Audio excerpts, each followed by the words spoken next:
mama is clearly idolized. Maybe we feel like Rihanna is settling, but maybe Rihanna doesn't feel like she's settling. Maybe Rihanna just wants a child and she felt like A$AP Rocky was the most stable person to have a child with. It's the father's deciding to go out and impregnate a bunch of people just because he feels like he can. If you cannot provide the emotional support and the physical support of a child, money cannot buy those types of things. And then we don't have to worry about a man. I don't need no man. Me and my baby can live a lifestyle. We can live the high life. We can have all types of Birkin bags and Fendi bags and high fashion designer items and live a luxury lifestyle because of the fact that I am banking off of the child support that I'm going to be receiving because I'm considered to be a single mother. These people are making you think single motherhood and being a baby mama is a lot more glamorous than it is. Hey guys, what is up? It's Cam. Welcome back to my channel.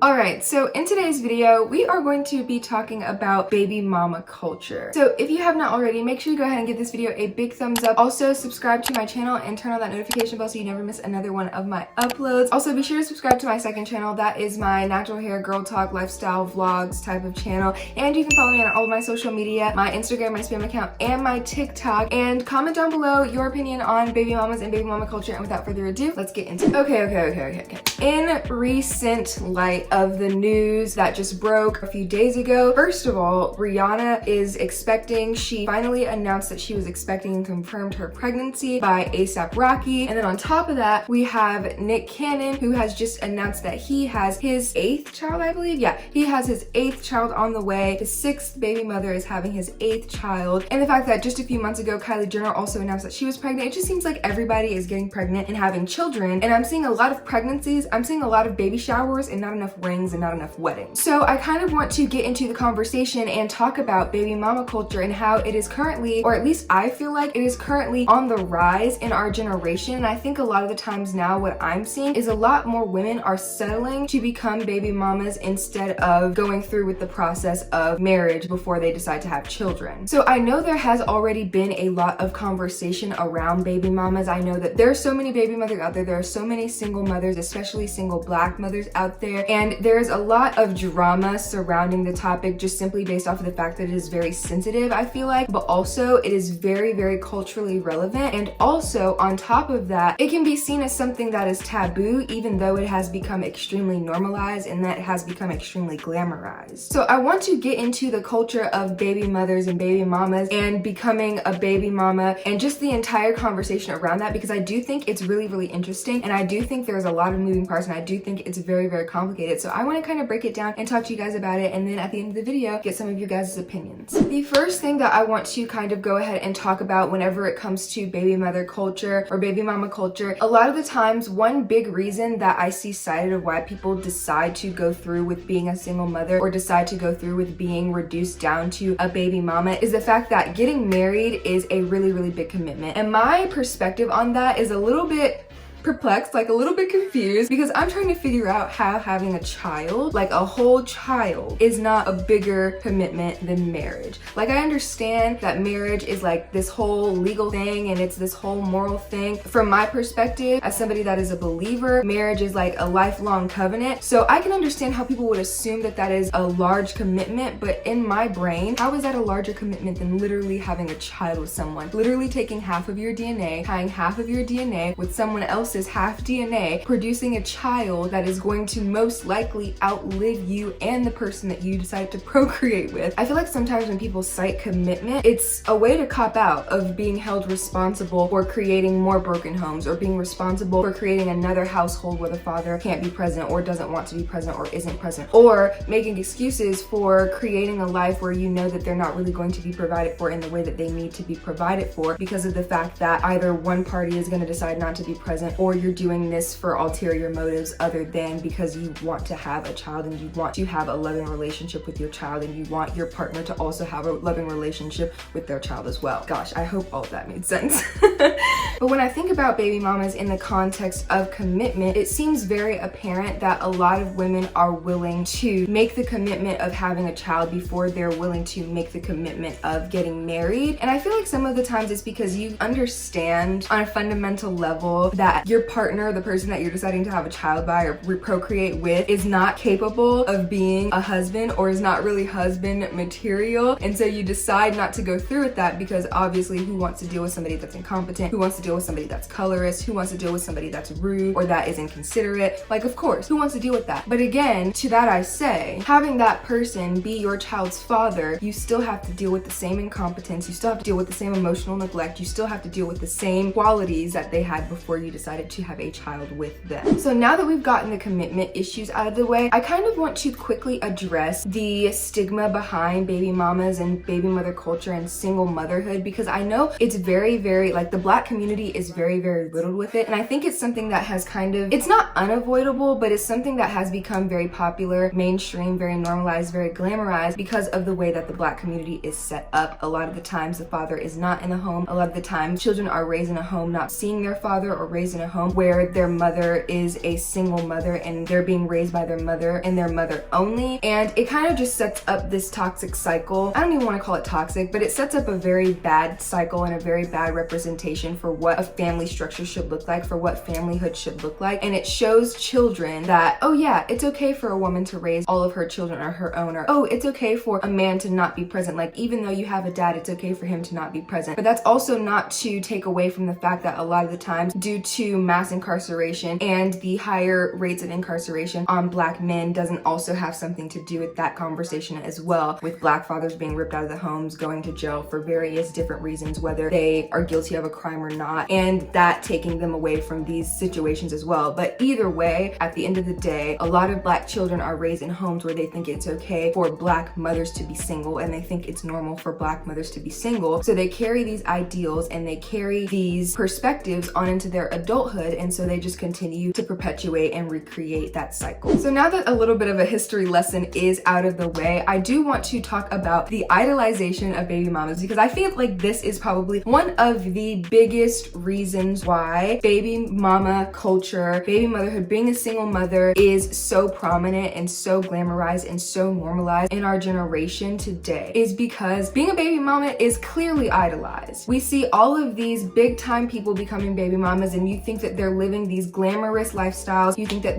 they're living these high and fast lifestyles. You think that they're living these extravagant lifestyles, when a lot of the times they can only do that because of the amount of money they have. You think about a regular family where a single mother is the only person raising her children. They can't live a glamorous lifestyle. They're living check to check. They don't know when their next meal is going to come. Their mom is working 3 jobs in order to provide for the whole family and be the mother and the father. But when you think about it in the context of social media and what we're continuing to see on social media and what these celebrities are doing and what these influencers are doing, it's clearly something almost 100% opposite, completely opposite of what I feel like reality is. And I feel like a lot of the times influencers and celebrities are disconnected from reality in a way because of the wealth that they accumulate and because of the wealth that they have. When we're thinking about baby mamas and baby mama culture, a lot of the times this glamorization comes from the fact that we're looking at it from women that are wealthy, or men that are wealthy, men getting a lot of women pregnant who are wealthy and can actually afford to pay the child support bills, the $20,000 a month, the $15,000, $10,000 a month child support bills, and women that are wealthy that are able to provide their children or their child with a very extravagant lifestyle because of the money that they have. And they don't necessarily care about whether the father will be in the house or not because they think that money solves everything. We're gonna get into that a little bit later in this video. But what I do want to point out is the fact that people like Jada Wada, people like Ari Fletcher, people like Danny Lay, people like Rihanna even now calling her into the conversation, like Kylie Jenner, like Khloe Kardashian, these people are making you think, they're making us think that single motherhood and being a baby mama is a lot more glamorous than it is. And people idolize these lifestyles because of the way that they see these girls living their lives with their children and with their relationship with their baby's fathers. But I think it's something that's very detrimental to the community, especially when you're considering the fan base or the age ranges of the fan base and the girls that they have following them. Very impressionable people. They don't know any better, and all they know is that their favorite influencer or their favorite celebrity is doing this and allowing this, and this is the life that they want to have and this is the life that they want to live. So they seek out and they try to follow them by example, which they shouldn't be. And that brings me to my next point, the price tag of a child. I want to quickly go and talk about and reference the fact that a lot of the times when we're thinking about baby mama culture and when we're thinking about baby mamas, especially in the last couple of years, I see a lot of women willing to get pregnant by by men, by famous rappers, by famous athletes, and things like that in order to cash out on the mega amounts of child support that they could potentially be receiving per month. I've heard numbers as high as 20,000. I feel like I've heard numbers as high as 37,000 when you think about people like Future. And I just think it's outrageous because now instead of, oh yeah, I want to have a child by somebody because I love them. Oh no, I want to have a child by this random rapper that I met 5 months ago because I know that if he gets me knocked up, I'm about to get a bag. I'm about to get paid. And then we don't have to worry about a man. I don't need no man. Me and my baby can live a lifestyle. We can live the high life. We can have all types of Birkin bags and Fendi bags and high fashion designer items and live a luxury lifestyle because of the fact that I am banking off of the child support that I'm going to be receiving because I'm considered to be a single mother. And that's the route that a lot of these women take. I'm not saying that all women take this route, but this is definitely a route that I have seen. I feel like this is specifically or especially the case with someone like Brittany Renner, who got pregnant by this up and coming NBA player, and she did it purely because she knew that he was probably going to make it in the NBA and that he was going to have money and that he was going to be able to pay a high child support bill. And this is the case for a lot of people. They feel like they can get a bag, and the price tag of a child is so high. It's in such high commodity nowadays because of the fact that you can be paid these absurd child support amount in exchange for living a high fashion lifestyle. And you mean to tell me all I have to do is have a baby? A lot of women say, okay, I can make that sacrifice, which in a lot of ways is messed up, but they justify it by saying, I will be able to provide my child a life of comfort and a life of luxury where they won't have to worry about a lot of things that normal children might have to worry about if they're raised in a single mother home. And then we move along to talk about when the provider can no longer provide. And I'm specifically talking about when men are having children by multiple different women, citing the fact that they can still take care of them monetarily. A lot of people on the internet like to justify it by saying, oh, well, he has money, he can provide for those kids through his money. But my question is to you, Nick Cannon, if you have 7 children and there are only 7 days in a week, how can you provide equal emotional support for all of your children outside of only being able to see each one of them for 1 day each? I don't care how much money you have. I don't even think it should matter how much money you have when it comes to the life of a child and their experience growing up. If you cannot provide the emotional support and the physical support of a child, money cannot buy those types of things. Money cannot buy time with your children. Money cannot buy the trust of your children and their emotional stability. A lot of the times people think that money can buy happiness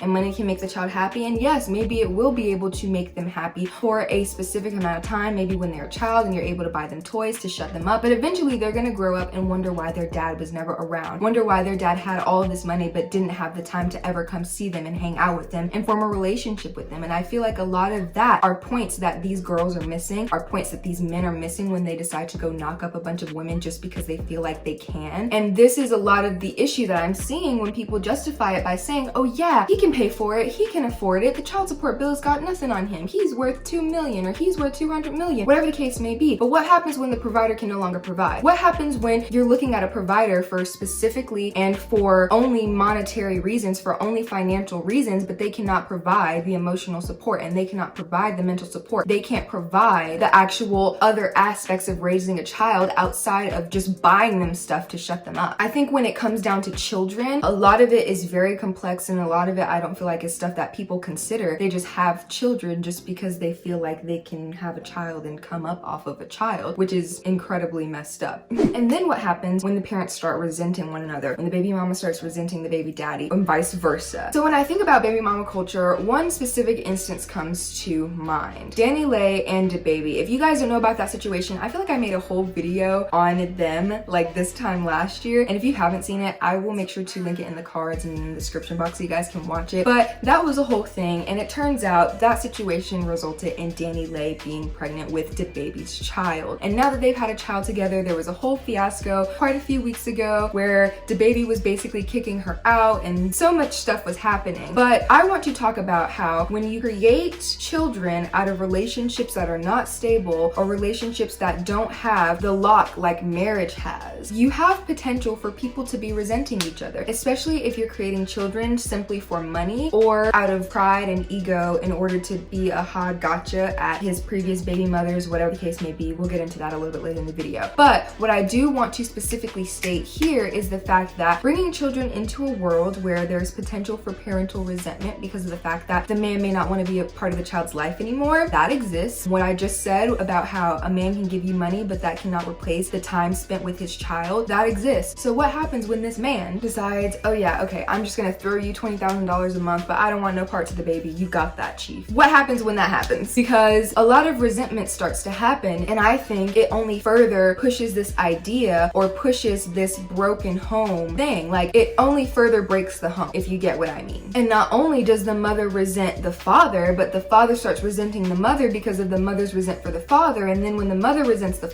mother doesn't want the child to be anywhere near the father because of the feelings of the mother. And then the father resents the mother for not wanting the child to be. You see how this just all comes and becomes something that is literally so incredibly insane that could have been avoided if we would just be smart about who we reproduce with and where we spread our seed and who we allow to fertilize us. Yeah, you understand what I'm saying here? But I feel like parental resentment is something that isn't really talked about a lot, and it's definitely not talked about enough in the context of baby mama culture, because a lot of what you see, or at least a lot of what I see in these sort of instances and in these different situations, is a lot of anger, whether that be anger on the baby mama's part, whether that be anger on the baby's father's part, whatever the case may be. And I feel like there's also a very, very large demonization. I just want to mention this really, really quickly, but I feel like there's also a very large demonization and stigma and stereotype when it comes to baby mamas. A lot of the times you feel like, you know, you can't choose that position. No matter what you do, you try to choose a good man, you try to do it the right way. Sometimes things happen, sometimes life happens, and those plans get derailed. But in this specific context of when I'm talking about manipulative situations, when I'm talking about greedy situations, when I'm talking about prideful situations, I'm saying it from a perspective of, okay, this is not just someone that ended up in a situation after they tried to do everything right, but simply somebody that put themselves in a situation that they knew was toxic from the beginning. They put themselves in this situation considering no one but themselves and only having themselves in mind, and not necessarily looking at the bigger picture, but just the right now. Like, oh, I can get the money right now. Oh, this person loves me right now. Oh, he told me he would never go back to her and I'm his only love right now. They only focus on the one thing, and that's what causes a lot of these things to happen. I'm really, really glad that in having this conversation about baby mama culture, that it's not just Black women, because I feel like a lot of the times the stigma and the demonization of baby mama culture has largely fallen on the Black community and has fallen on Black women. But through the various women that I have mentioned throughout this video, and that I probably will end up mentioning throughout this video,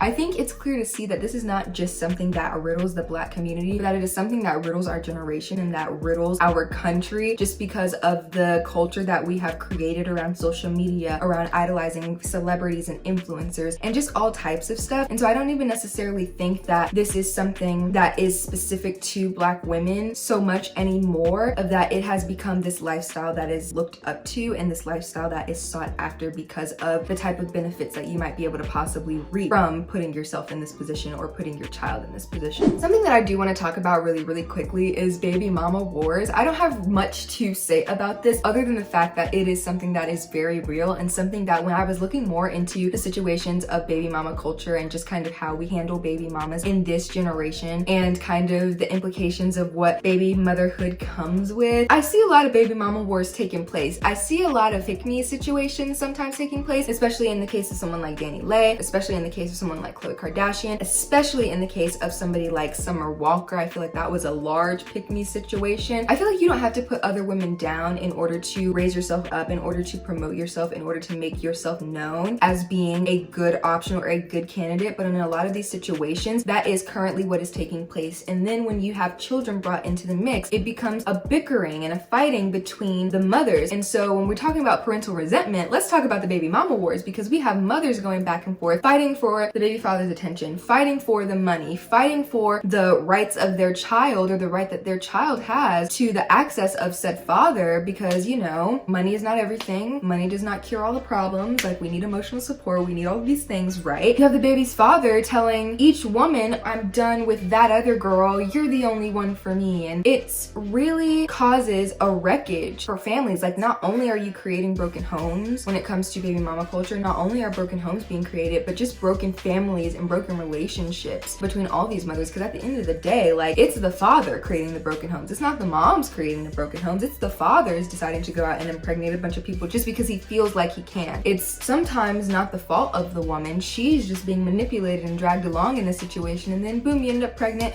and you decide whether you want to keep the baby or not. And a lot of times they keep them for monetary and financial reasons, but but you know, we already talked about that. But what I do want to point out is the fact that whenever you're bringing children into the situation and it involves love and blindness and things like that, there's a lot of bickering and back and forth going on, and it's something that you see very demonized as far as the Black community goes, but I think it's also present in something like the white community, because what this really brings you back to is Danny Lay. Yellow bone is what he wants, right? Trying to throw shots at Mimi, one of DaBaby's other baby mamas, and then lo and behold, you end up pregnant and DaBaby doesn't want anything to do with you either. But you were going back and forth with his other baby mama, or you were throwing shots at her in order to kind of let her know, oh, he wants me, he wants yellow bone. You know, that whole situation was a mess. It's a whole mess. Like, women are getting pit against each other in order to keep the pressure off of the man, when really in reality it's the man's fault. So you have these baby mama wars when really the war should be against the man and not the women. They're victims here. Like, I'm sorry to say this, but babe, you're a victim. And it should be the man that we're going after, right? Not the women going after each other, but all of the women gathered together going after the man. I feel like that makes a lot more sense. All right, so I know I just said a lot about how it's the man's fault, but I do want to reiterate the fact that even though it's a man's choice, it is a woman's choice too. It takes two to create a child. It takes two to create a life. You can't just have a baby by yourself. So in a lot of these cases, a woman is making a conscious decision to have a child without a ring on her finger, to have a child without a marital commitment, to have a child without any sort of indication from the father that he's going to give his 100% commitment to her or her child. And so I don't want to go on and on and on in this video about, oh, it's the man's fault, the man is creating all broken homes, when women actually do have the choice too. And I feel like that's something that a lot of people miss when they talk about the conversation of baby mama culture, is the fact that the woman has a choice too. And that's not to demonize the woman and say that, oh, you know, it's her fault. I'm not necessarily saying that it's the fault of the mother or the fault of the father. I'm saying that both of them are to be held responsible for the decisions that they made as conscious adults. And when you're considering all of the aspects of it, finances, when you're considering ego, when you're considering pride, when you're considering pick-me behavior, when you're considering fetishizations, when you're considering all of that, you just have to wonder, you know, two people came together to make a decision about bringing a child into unstable situations, or bringing a child into a situation where we know the home is not together, where we know the home is most likely going to be broken, and where we know that they're not going to really have everything that a child is going to need to grow up and not be traumatized. And so I don't want to completely dismiss the woman from her responsibility or absolve the woman of her responsibility in creating a child and her role that she plays in baby mama culture. But when we talk about manipulative situations, I will say it's very easy to get manipulated. I will say it's very easy to get emotionally abused and things like that. But you also have to remember, decisions have consequences, actions have consequences, and when you decide to lay down, you know,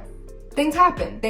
And so I don't want to completely say it's the man's fault, when no, the woman also plays a role in this as well. So a lot of the question that I have had whenever it comes to baby mama culture is this settling? Like, is this the best love can get? Can we not find other men, like especially wealthy men? Can we not find other wealthy men? A lot of it to me sometimes feels like publicity stunts, doing things for clout, for attention, for money, of course, obviously. But I feel like if it were just about the money, then you can easily go find a wealthy man, especially if you're a pretty girl. You can easily go find a wealthy man to marry you and have kids with you and still be set fine without causing the broken homes. But I feel like clout plays a portion in this, and status plays a portion in this, celebrity plays a portion in this. And when you're thinking about people settling just because they know that they can get a bag, just because they know they can get attention in the media, just because they know their child can possibly have attention in the media, that's an extra stream of income. Being in the media, being on social media is an extra stream of income. So if you can secure the bag from the father and the child support, but also simultaneously secure the bag for the notoriety that you get for being associated with said rapper, NBA player, celebrity, influencer, whatever the case may be, then you're securing bags in multiple locations and you're setting yourself up. But when it comes to the actual state of the home and the relationship between your baby's father and your child, and your child and your baby's father, then what happens there? What happens when you settle to a point where it destroys a whole family dynamic, where it could potentially cause resentment not only from your child to their father, but from your child to you? But again, I feel like ego plays a very, very large role in this situation. Like, pick me behavior is one heck of a drug. It plays a very large role in this situation. Women feel like they can steal another woman's man and vice versa, and this, that, and the third. That just in turn creates this completely toxic cycle and toxic environment. And don't forget, we have to raise children here. All right.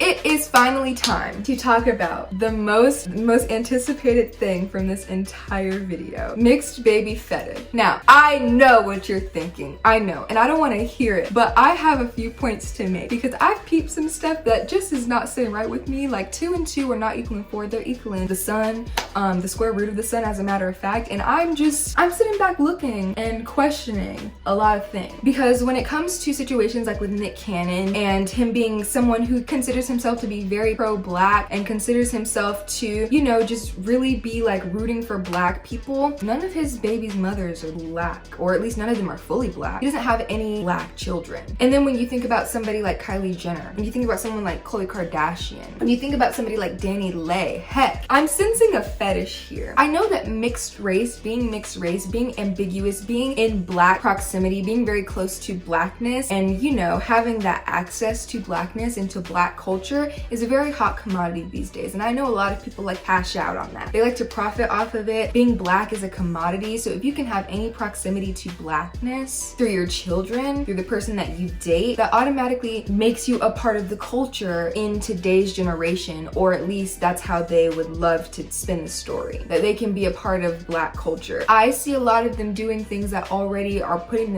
inserting themselves into black culture without even having the children first, but the children are just the confirmation to them cementing their position in black culture because of their proximity. And when we talk about the mixed baby fetish, I just have to simply bring up the fact that because mixed race children are at such a hot commodity, because being biracial is at such a hot commodity, a lot of the times if a mother can't have that very thing for herself, she will live vicariously through her child. And so if she can't be mixed race, if she can't be black, then she, gosh dang it, is gonna have a black child to make up for it. Or a black child, you know what I mean. Like when we talk about the implications of having a fetish for ambiguous women on the black men's side, a fetish for ambiguous women, a fetish for white women, because of the fetish that you have for mixed race children, that's a little weird. When you talk about from the perspective of a non-black woman, fetishizing black men for their ability to give you biracial children. Like, my thing about this conversation is, do you not find this whole entire thing suspicious? Like, I'm just seeing so many accounts, like outside of Ari, outside of Jada Wada, outside of Summer Walker, I feel like all of the examples that I've mentioned in today's video in regards to baby mama culture have been interracial relationships. Like, it has not been two black parents. It's either been a black parent and a half black parent, or a black parent and a non-black parent. And so when I talk about this, I just cannot help but bring up the fact that, you know, mixed baby fetish has a role to play in this situation. And it's sending me a little bit. I'm not even gonna lie. All right, so I just realized low-key in my planning for this video that I completely forgot to make sure I wrote down to discuss Rihanna's pregnancy. And I don't know how that slipped my mind. I really don't know, because that's one of the main reasons why I wanted to make this video. But now that I just remembered that I forgot about this, I do want to talk about it really quick while I still have some time and some energy to talk about this entire situation. So I have a lot of thoughts about Rihanna and Rihanna's pregnancy because of the fact that Rihanna is very, very wealthy. In my personal opinion, I feel like she settled a little bit. I feel like she settled. First of all, why do you have all of this money? Why are you having a child with no ring, with no commitment? Like, I understand that you have all this money, but at any point in this relationship, unless A$AP Rocky does decide to put a ring on it, he can walk away and really have no responsibility or no ties to you outside from the child you are having by him. And then even that is not enough to hold a man, as we have been able to see countless times throughout history. And so when I talk about it being a man's choice but a woman's choice too, like, obviously Rihanna chose to have a child with A$AP Rocky. And when I talk about if this is settling or not, obviously something is happening where maybe we feel like Rihanna is settling, but maybe Rihanna doesn't feel like she's settling. Maybe Rihanna just wants a child and she felt like A$AP Rocky was the most stable person to have a child with. We don't necessarily know what the case is, but I feel like it only further promotes this baby mama culture. Like, I feel like with Rihanna's acclaim and Rihanna's esteem, why would you want to subject yourself, and why would you want to diminish your image by just being a baby mama? Like Rihanna the baby mama instead of Rihanna the wife. I feel like Rihanna is somebody, for her status and for her acclaim and for all that she has done and all of her successes and everything, Rihanna needs to be a wife. Rihanna does not need to be a baby mama. And of course that is just my opinion, but you know, obviously bringing life into the world is such a blessing. Children are such a blessing. But when you're talking about the implications of being a baby mama, especially when you're a successful black woman, come on, Rihanna. Why are we not a wife? Like, why do we continue to think it's okay to bring children into the world without the marital commitment of a man? This man has no tie to you. He can leave you at literally any point and not have any responsibility for anything because he can just disappear. Versus if you get a commitment outside of a child, it legally ties you to this man. But anyways, that's all I want to say.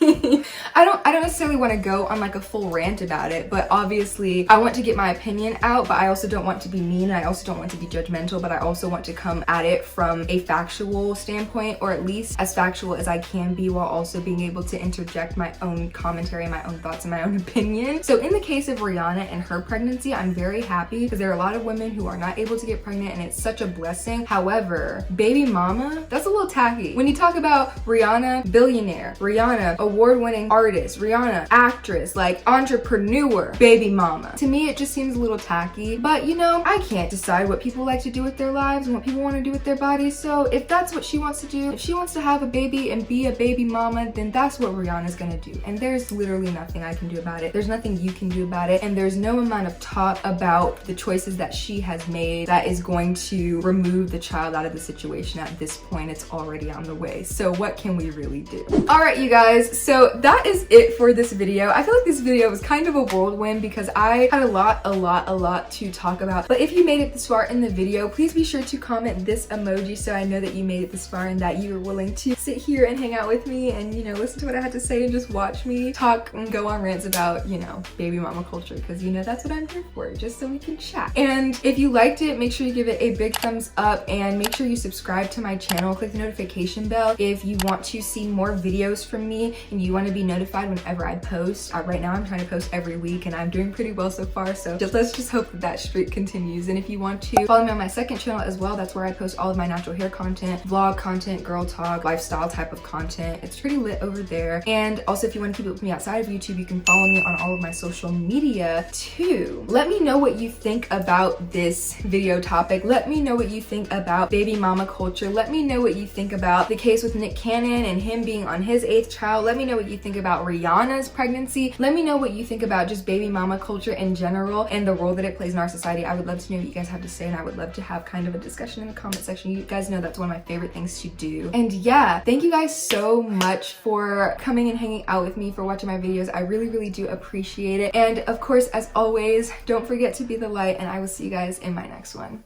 Bye.